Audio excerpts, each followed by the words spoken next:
आषाढी यात्रा जवळ आली की प्रशासनाच्या बैठका सुरू होतात। वेगवेगळे विषय या बैठकांमध्ये घेतले जातात। मात्र असे असताना आषाढी वारीची लगबग ही मुख्यमंत्र्यांपासून ते जिल्हाधिकाऱ्यांपर्यंत सर्वत्र येणाऱ्या भाविकांच्या सोयीसुविधा देण्यासाठी म्हणून प्रशासनातर्फे आणि राजकीय मंडळींतर्फे प्रयत्नांची पराकाष्ठा होत असते। असे असताना शहरातील अतिक्रमणाचा मुद्दा ऐन वारीत ऐरणीवर येण्याची शक्यता आहे। जिल्हाधिकारी यांनी पालिकेला तात्काळ अतिक्रमणे दूर करा अशा सक्त सूचना दिल्या होत्या। पालिकेने तात्पुरते अतिक्रमण काढून आम्ही सूचनांचे पालन करतो, मात्र पुन्हा अतिक्रमण वाढते, त्याला आम्ही काय करणार अशी हतबल भूमिका घेतली। असे असताना देखील अतिक्रमणाच्या मुद्द्यावरून नागरिक आणि व्यापारी आता संताप व्यक्त करताना दिसत आहेत। नमस्कार, मी डॉक्टर प्राजक्ता बेणारे। छत्रपती शिवाजी महाराज चौकामध्ये माझं धार्मिक ग्रंथाचं दुकान आहे। आषाढी यात्रा 2025 ची तयारी चालू झालेली आहे।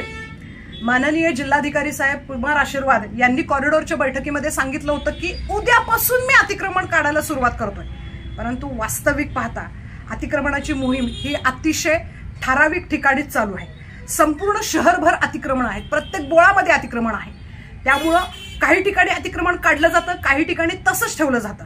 काही ठिकाणचं जे अतिक्रमण काढलं जात नाही ते नगरपालिकेचे जावई आहेत, त्यांना वेगळा न्याय आणि दुसऱ्याला वेगळा न्याय। त्याबरोबर परप्रांतीय फेरीवाले मध्येच उभारतात, त्यांच्याकडे नगरपालिका कधी बघत नाही।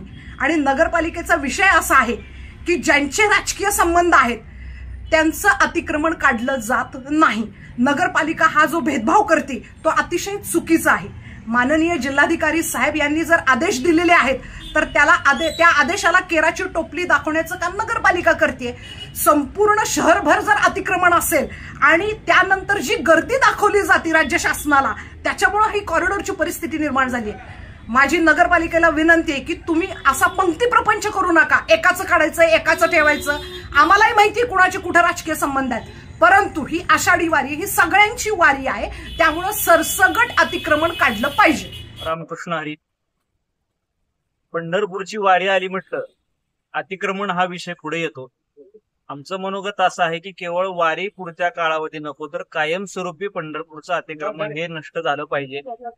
कुठेही लावण्यात येणाऱ्या गाड्या, कुठेही फिरणारे हॉकर्स आणि अस्ताव्यस्त पद्धतीनं मांडलेली दुकानं याच्यामुळे पंढरपूर शहराची मंदिर परिसराची अवस्था अत्यंत बकाल झालेली आहे। आणि या बकाल अवस्थेमध्ये नवीन विकास कामांचा आराखडा मांडला जातो, हे काही बरोबर नाही।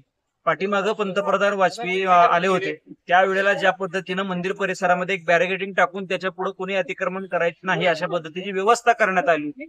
त्या पद्धतीची व्यवस्था पोलीस प्रशासन, नगरपालिका, जिल्हा प्रशासन, मंदिर समिती या सगळ्यांनी एकत्रित येऊन आणि त्याला नागरिकांनी सहकार्य करून जर या गोष्टी केल्या तर अतिक्रमण मुक्त पंढरपूर शहर जर झालं तर अनेक विकास कामांना सुद्धा हे करत असताना विचार करणं भाग पडेल।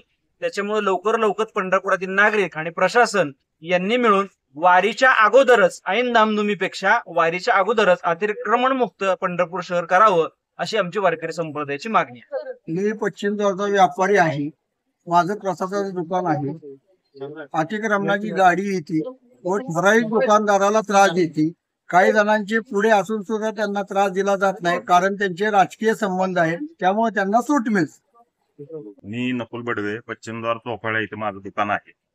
सध्या आषाढी यात्रेच्या तयारीसाठी नगरपालिकेने अतिक्रमण मोहीम घेतलेली आहे, पण दुर्दैवाने हे सांगावं वाटतं की अतिक्रमण मोहीम फक्त मंदिर परिसरातच राबवली जाते। वास्तविक पाहता गावात होणारी गर्दी पूर्ण शहरात होत असते, त्यामुळे पंढरपूर शहरातील पूर्ण अतिक्रमण काढण्यात यावे। मंदिरापासलेही काढा, त्याच्याबद्दल आमचं काही दुमत नाही, पण हे काढत असताना तर इथल्याच व्यापाऱ्यावर अन्याय न होता पूर्ण शहरामध्ये जे अतिक्रमण आहे ते पूर्णपणे काढण्यात यावे ही नगरपालिकेला आमची विनंती। आषाढी यात्रा 2025 तयारी सुरू झाली। नगरपालिकेने अतिक्रमण मोहीम हाती घेतलेली आहे, परंतु नगरपालिका जे अतिक्रमणची मोहीम आहे ती ठराविक भागात ठराविक व्यापाऱ्यांना टार्गेट केलं जाते।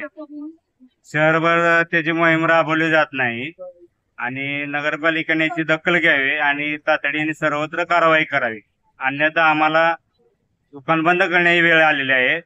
ठराविक जणांना टार्गेट करते नगरपालिका। आपण बघितलं तर अनेक व्यापारी, वारकरी यासह महाराज मंडळी देखील आता अतिक्रमणाच्या मुद्द्यावरून नाराज असल्याचे दिसत आहे। अनेक व्यापाऱ्यांचं म्हणणं आहे की फक्त मंदिर परिसरातच अतिक्रमण हटवले जाते, संपूर्ण शहरातले अतिक्रमण जैसे ते असते। मात्र आता नगरपालिका काय भूमिका घेणार याकडे सर्वांचे लक्ष लागले आहे। दत्तात्रय देशमुख, राज्य बुलेटिन न्यूज, पंढरपूर.